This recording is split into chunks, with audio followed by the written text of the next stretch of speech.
Students, जताराम बड़ा YouTube channel में आपका हार्दिक स्वागत। आज अपन क्लास 10th की बुक फर्स्ट फ्लाइट की पोएम 9 फॉग मीन्स कोहरे का अध्ययन करेंगे।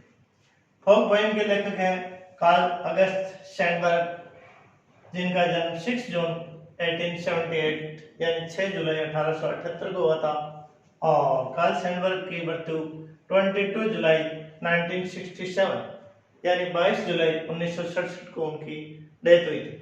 Karl Sandburg was an American poet, एक अमेरिकन लेखक थे, बायोग्राफर आत्मकथा लेखक थे, जर्नलिस्ट पत्रकार थे एंड एडिटर और संपादक भी थे।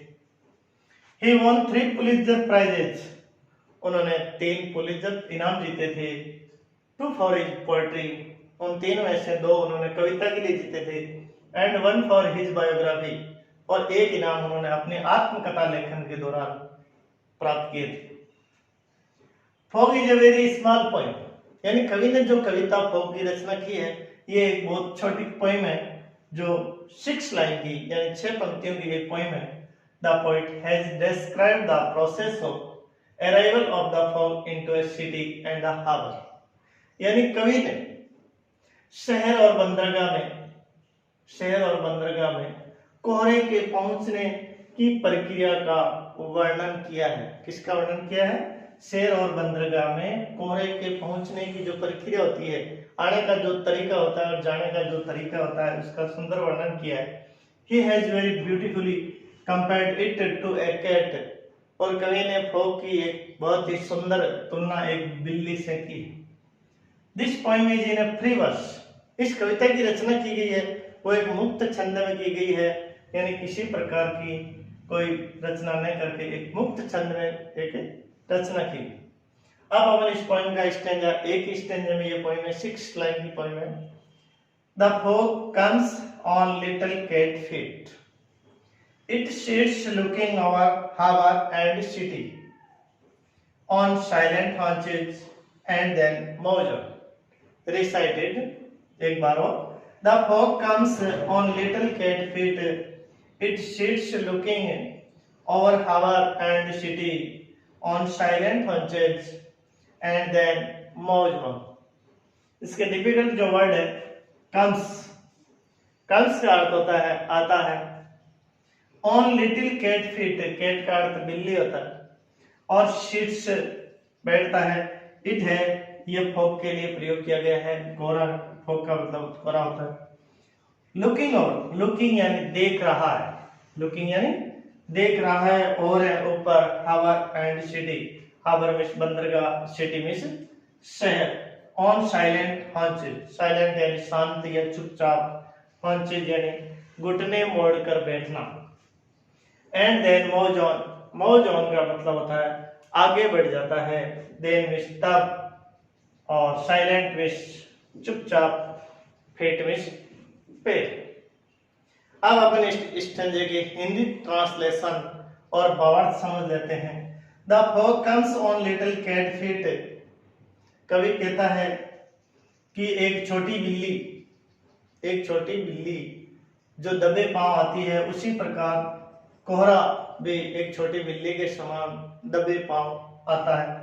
It sits looking over harbour and city, और वो शहर और बंदरगाह देखता हुआ सा और उन पर दृष्टि डालता हुआ अपने घुटने मोड़कर बैठ जाता है। ऑन साइलेंट haunches, यानी शहर और बंदरगाह पर दृष्टि डालता हुआ अपने घुटनों को मोड़कर चुपचाप बैठ जाता है। एंड देन मूव्स ऑन, और सूर्योदय होने के बाद वो आगे बढ़ जाता है। इस कविता का भावार्थ यह है कि कवि ने इस फॉग कोहरा पोएम के अंदर कोहरे और बिल्ली का एक सुंदर, एक जीवंत तुलना की है, और उसकी कोहरे और बिल्ली की जो गतिविधियां होती है, जो उनका कार्य करने का जो एक्शन होता है, फॉग और कोहरे की तुलना करके एक जीवंत उदाहरण किया है। और फॉग और बिल्ली में कंपैरिजन भी बड़े सुंदर तरीके से किया है कि जिस प्रकार बिल्ली दबे पांव, छोटी बिल्ली दबे पांव घर में प्रवेश करती है और चुपचाप अपने घुटनों को मोड़कर बैठती है, उसी प्रकार कोहरा भी सुबह के समय दबे पांव चुपचाप शांति से आता है और शेर और बंदरगाह को देखता हुआ उन पर अपने चुपचाप अपने घुटनों को मोड़कर बैठ जाता है और सूर्य उदय होने के बाद वो आगे बढ़ जाता है। सेंट्रल आइडिया, केंद्रीय विचार of the poem fog. Central idea, fog is a very small poem composed by Carl Sandburg. Fog जो कविता है वो बहुत छोटी कविता है और इसकी रचना कार्ल सैनबर्ग पोएट द्वारा की गई है। This poem reflects poets interest in the natural world, यानी यह कविता रिफ्लेक्ट प्रतिबिंबित करती है कवि की रुचि, यानी प्राकृतिक संसार में कवि की रुचि को प्रतिबिंबित करती है। He has personified fog as a cat, यानी कवि ने फॉग को पर्सोनिफाइड किया है, फॉग का मानवीकरण किया है एक बिल्ली के साथ। समरी का अर्थ होता है सारांश।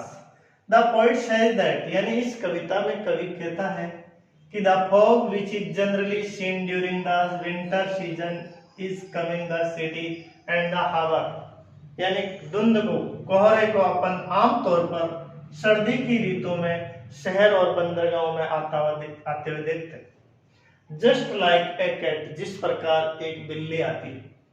It is approaching the city in a very silent manner.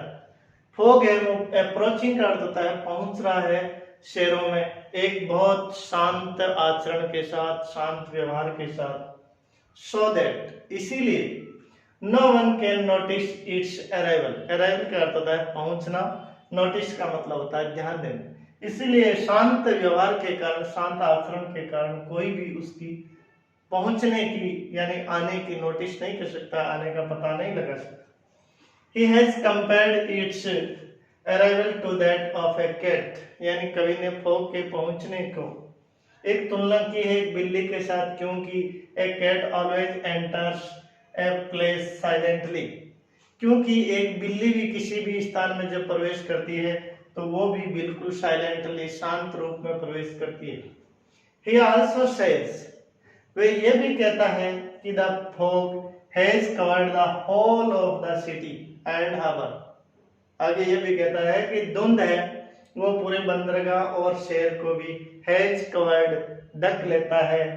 It is sitting by folding, it's looking around just the way a cat does when it sits on the haunches, यानी कोहरा उसी प्रकार बैठ जाता है अपने कुल्लों, अपने पैरों को मोड़कर या अपने घुटनों को मोड़कर उसी प्रकार बैठ जाता है। जस्ट जिस प्रकार एक बिल्ली का बैठने का तरीका है जब वे भी अपने घुटनों को मोड़कर बैठती है, उसी प्रकार धुंध भी अपने घुटनों को मोड़ने के समान उस शहर और बंदरगाह पर छा जाता। एंड लुक्स अराउंड, और चारों ओर देखता।